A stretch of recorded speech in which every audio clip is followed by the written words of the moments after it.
How to recover Facebook password without email and phone number. Welcome back to Glitch Sorcerer, and let's jump right into this video. Open up any preferred browser in your device. In the search bar, search for Recover Password for Facebook. Now you have to tap on the first option, that is Login and Password. From here, scroll down until you see the article of Recover Your Facebook Password.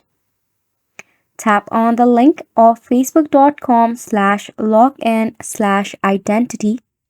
So tap on the link. It will redirect you to the login page. Enter email address or your full name. Then tap on Search. Select your account. Then it will send you an email to the email address that is linked to your Facebook account.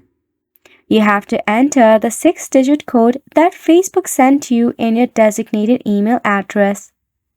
Once you enter the 6-digit code, you'll be able to recover your Facebook account.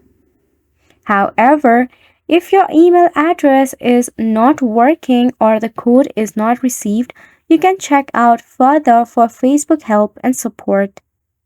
You can even recreate a new password for you, or you can just let it be and log into your Facebook account right away. And it's a wrap for this video as well. Thank you so much for tuning in.